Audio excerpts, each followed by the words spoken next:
¿Sabías que hoy tengo la camiseta del Chelsea en honor a Mayra Ramírez, que fue el fichaje más costoso del fútbol practicado por mujeres? Yo soy Mafe Ricaurte y hoy vamos a tener la tercera parte de la serie de historia del fútbol latinoamericano.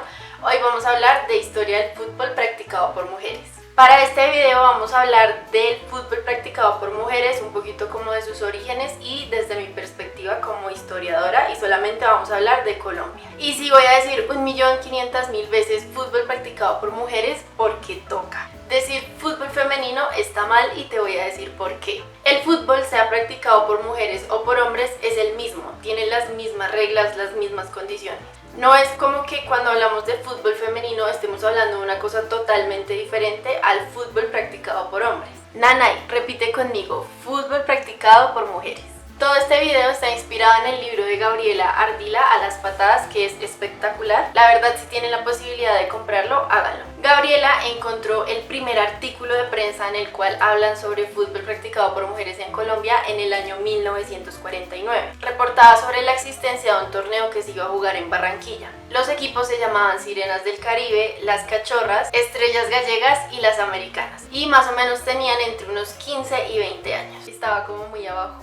La idea de un partido de mujeres surgió por un cronista deportivo y por un dirigente de la Federación de Fútbol del Atlántico. Y aunque en esa misma nota, en ese mismo reportaje, había información de que en Bucaramanga también había equipos, la verdad no hay nada más que buscar. Es la única información que tenemos, básicamente porque no interesaba tanto mostrar el fútbol practicado por mujeres. Igual eso no significa que no existiera. El hecho de que tengamos el primer reporte desde 1949 no significa que antes las mujeres no practicaran fútbol. Obviamente sí. La diferencia es que en nosotras los deportes estaban muchísimo más restringidos que en los hombres por la cultura patriarcal. Nosotras debíamos estar en la casa y ser unas damitas súper delicadas y no estar ocupando los espacios que normalmente ocupaban hombres, como los espacios deportivos. Les hablo un poquito de eso en Instagram, que si no me han seguido vayan a seguir a los historietos, @loshistorietos. La cosa en ese tiempo era tan machista que incluso se sugería que se cambiara el tamaño de la cancha, que no jugaran con guayos sino que jugaran con zapatos de caucho que eran más suaves y que el balón tuviera un menor tamaño. Todo para que las mujeres delicadas pudieran jugar ese deporte tan brusco. Bueno, entonces por un lado Barranquilla, pero también hubo partidos en Cali.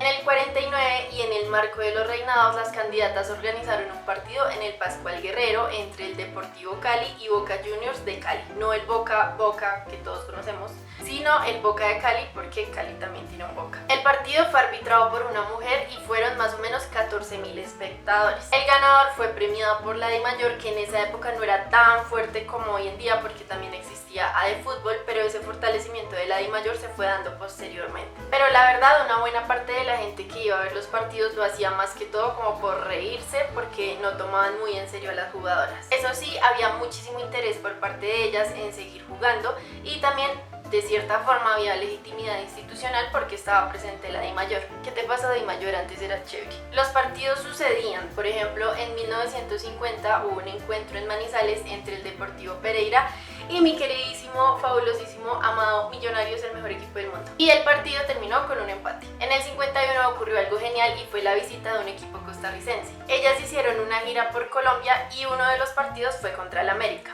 Y aunque inicialmente había escepticismo sobre ellas, la verdad es que jugaban muy bien y hubo muy buenas críticas hacia ellas. Pero no todo fue risas y diversión. Dentro de esa gira por Colombia, resulta que el partido que tenían en Bogotá lo cancelaron. Y adivinen quiénes los cancelaron: los curas, porque no podían con semejante espectáculo inmoral. Uno de los argumentos que utilizaron es que las pantalonetas de ellas eran muy cortas, como si los hombres jugaran con pantalones supremamente largos. Pero ahí está siempre la sexualización hacia los cuerpos de las mujeres. Pero a pesar de eso, insisto, el público recibió muy bien a las costarricenses por su calidad en el juego. El problema es que desde ahí hasta los años 90, al menos en prensa, no tenemos nada más. Hasta el 99 vuelve a aparecer el fútbol practicado por mujeres en prensa y es por el Mundial de México de ese año. Se relata que hubo partidos con 92.000 espectadores, 500.000 entradas vendidas y se reconocía a las estadounidenses como las mejores del Mundial, pero no se hablaba nada de las colombianas a pesar de que en ese momento ya había una selección nacional. Pero antes de hablar de la selección, vamos a parar un segundo y vamos a reflexionar. ¿Por qué esos vacíos en la información? ¿Por qué no se hablaba en prensa, en radio, en televisión, en lo que fuera, de los equipos conformados por mujeres desde los años 40? Es imposible que desde ese momento hasta los 90 sucediera nada. Y la respuesta está en las nociones, en las ideas, en los imaginarios que se tenían en ese momento sobre las mujeres y el deporte. Cuando se hablaba en prensa no se hablaba de que tales o cuales equipos ganaron, de quién jugó mejor que la otra, la calidad deportiva y esas cosas que siempre se analizan desde la prensa. No, respecto a las mujeres se hablaba de si el fútbol haría que perdieran su feminidad o si les iba a sacar músculos gigantes como los hombres. Lo que se ponía en prensa era como muy dirigido al cuerpo femenino. Incluso cuando no se criticaba la participación de las mujeres, se decía que ese deporte les iba a servir para no engordar y para verse mejor en pantaloneta. Otra vez, esa sexualización constante sobre los cuerpos de las mujeres. Igual no podemos generalizar porque al menos en prensa nacional había un poquito más de cubrimiento. En el país de Cali se reportó en 1970 un partido de mujeres entre el Águila Roja y el América de Cali que se iba a jugar después del clásico entre el Cali y el América de Cali de los hombres. En el país también se hacían publicaciones sobre fútbol practicado por mujeres en otras partes del mundo como México. Finalmente de ese partido América le ganó 2-0 a Águila Roja, con 2 expulsiones y obviamente las jugadoras quedaron muy motivadas a hacer más partidos, por ejemplo en Puga. Más adelante empezó a crecer el interés por crear un torneo de fútbol practicado por mujeres, patrocinado por el país, por Caracol Radio y por Radio 15. El torneo tenía 14 equipos y más de 20 estuvieron interesados en participar. Los equipos interesados en jugar eran de Popayán y el Eje Cafetero, así que la Federación del Eje se comunicó con la del Valle para poder participar, pero por falta de recursos no pudieron hacerlo. El torneo inició en octubre del 71 y fue transmitido por Caracol Radio y por La Voz del País. Hubo un camarógrafo y también se calificaron a las jugadoras. La final fue el siguiente año y lo ganó Águila Roja, que tuvo la portada del periódico en ese momento. La cosa es que solamente una de las jugadoras de ese torneo lo recuerda. Por lo demás, el evento fue invisibilizado, lo que hizo que las jugadoras tuvieran que empezar de cero una y otra vez, no solamente en cuanto a abrirse espacio y en cuanto al dinero, sino también en cuanto al reconocimiento de su propia historia. Como les venía diciendo, solamente hasta los 90 apareció un poquito más de cubrimiento mediático nacional. En El Espectador del 98 aparecieron 8 notas de la primera selección que iba a jugar en Argentina. Pero la verdad, esa no fue la primera selección. En 1996, un equipo de niñas de 13 y 14 años viajó a Estados Unidos. Se enfrentaron a diferentes selecciones, pero ¿cómo nació eso? Resulta que una pareja estadounidense quería hacer una película de niñas que jugaran fútbol. El grupo que viajó allá se conformó con jugadoras de Bogotá, Medellín y Bucaramanga. Ellas provenían de los barrios más populares de esas ciudades y fueron a Estados Unidos a jugar con equipos súper importantes como el Santos de Brasil. Ese torneo lo ganaron y la final fue nada más y nada menos que contra Estados Unidos. Las estadounidenses lo tenían absolutamente todo, tenían muy buenos camerinos, muy buenos espacios para entrenar, muy buenos espacios para jugar, tenían todos los recursos que ustedes se puedan imaginar, y las colombianas escasamente tenían uniformes. Aún así ganaron, y tal vez esa es una de las cosas que a mí más me gusta del fútbol, y es que no siempre depende de los orígenes de los que vengan los jugadores y las jugadoras para poder ser campeones. Sin embargo, la película nunca salió y cuando volvieron a Colombia volvieron en las mismas condiciones. Pero la primera selección, que todo el mundo cuenta como la oficial, se conformó para un evento en Mar del Plata. La base de esa selección salió de la Liga de Bogotá. En la liga hicieron un torneo y el equipo ganador de ese torneo fue el que fue a Mar del Plata. El equipo ocupó el 5º lugar en su debut y a pesar de eso no se les hizo ningún reconocimiento en la federación. Tampoco se sostuvo el proceso formativo que venían teniendo las jugadoras y las entrenadoras. Después de eso tuvieron que pasar más o menos 20 años para que sucediera lo de la profesionalización del fútbol practicado por mujeres. Y ese fue un proceso igualmente problemático. Para el 2005 la sub-17 empezó a dar resultados bastante llamativos, empezaron como a irles bien, como que a ganar cositas por aquí y por allá. ¿Y qué hicieron estos genios? Sacaron a las entrenadoras que llevaban una buena parte de su vida invirtiendo en la formación de estas jugadoras. Esa selección se la dieron a hombres. ¿Por qué? Porque los directores técnicos, directores deportivos y toda esta gente que hay alrededor de la logística de un equipo terminaron siendo hombres. O sea, las que abrieron los caminos y lucharon por esos equipos quedaron por fuera cuando empezaron a llegar los triunfos.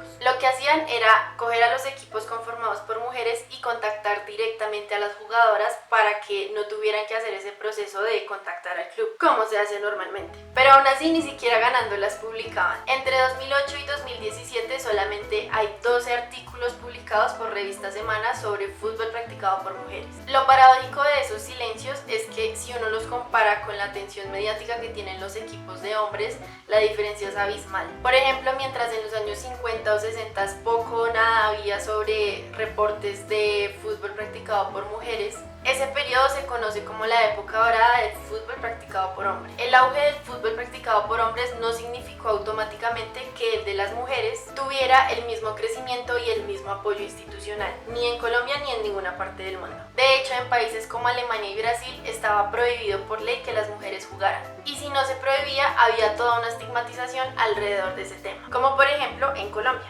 Eso no anda mal. Eso no va a nada. Aparte de los problemas que hay con las mujeres, son más traumatólogos que los hombres. Pregúntenle a los del Huila cómo están de arrepentidos de haber sacado el título y de haberle invertido tanta plata al equipo. Entonces, eso no es. Y fuera eso, les recuerdo, es un caldo de cultivo de lesbianismo tremendo. Y en parte la culpa de ese desinterés lo tuvo un poco el capitalismo. Resulta que paralelamente a esos primeros reportajes de los años 40 ocurrió la profesionalización del fútbol practicado por hombres y también la primera vuelta a Colombia del ciclismo practicado también por hombres. El reconocimiento de esos eventos se hizo por la inversión de capital privado que los financió. También hubo interés del Estado, hubo cubrimiento de los medios de comunicación y en general hubo como un engranaje que permitió que el fútbol practicado por hombres fuera más reconocido, cosa que nunca pasó con el de las mujeres. Adicionalmente a eso estaba el problema del tiempo libre. Aunque ya estaba regulado el horario de 8 horas semanales, eso no significó que el salario que la gente sacaba de esas 8 horas les sirviera para subsistir. Entonces tenían que trabajar más tiempo. Y adicionalmente a eso, pues las mujeres tenían que llegar a hacer cosas del hogar. Entonces puede que hubiera interés, pero había barreras materiales y sociales que impedían que las mujeres ocuparan esos espacios. También el hecho de que el fútbol como que no iba a permitir construir el prototipo de mujer perfecta, femenina, delicada, que se estaba buscando en ese momento. Mientras que en el caso de los hombres, el fútbol es visto casi que como un elemento de cohesión nacional. En el caso de nosotras eso no fue así porque nosotras no teníamos el mismo lugar en la nación. Las mujeres debían ser madres, esposas, educadoras, no deportistas. Y es aún más llamativo si ustedes contrastan este tema con el tema que vimos anteriormente, porque en los años 50 fue cuando las mujeres tuvimos el derecho al voto. Fue como una época de conseguir derechos políticos. Pero eso no significó que también tuviéramos derechos sobre nuestros cuerpos, aparentemente. El equipo más reconocido históricamente es el de las chicas superpoderosas, muy problemático también ese apodo, que logró el cubrimiento de los medios tradicionales y también como incentivar a las niñas, a las nuevas generaciones para que se interesaran por el fútbol. Pero aunque ganaban muchas cosas, no se planteó la profesionalización y ni siquiera se planteó que recibieran sueldos, solamente recibían los viáticos. El fútbol practicado por mujeres solamente fue profesional hasta 2017 y ustedes van a decir, Mafe, pero ¿por qué jodes tanto por todo? Porque la mayoría de los cargos de ligas, de clubes, de federaciones son ocupados por hombres, lo que significa que toda la organización y gestión del fútbol practicado por mujeres sigue en manos de hombres. Y eso no significa que el problema sean los hombres, porque ya alguien va a decir, ay, es que los hombres esto, que los hombres lo son. El punto es que todavía no existe a nivel institucional un campo y un lugar para las mujeres. De los 3 equipos de liga que había en 2021, solamente uno era entrenado por una mujer. Y si hay entrenadoras con experiencia nacional e internacional, ¿por qué ellas no dirigen? Las instituciones deportivas y los medios de comunicación dicen que como el fútbol practicado por mujeres es relativamente nuevo,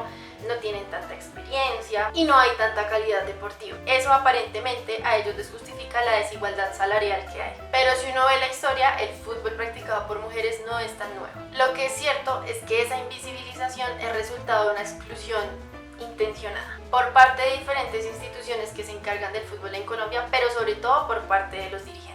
Igual ellas no se quedan quietas y en mi opinión siento que hoy en día se alcanzó un punto tan alto, por ejemplo con Linda o con Mayra, que ya volver como a la invisibilización es imposible. Y eso fue todo por hoy. Si te gustó el video, suscríbete al canal, abajo en el botoncito rojo que dice suscribir. Si no te gustó, también dale like y comparte con todos tus amigos y familia, gente que le guste el fútbol practicado por mujeres, fútbol practicado por mujeres.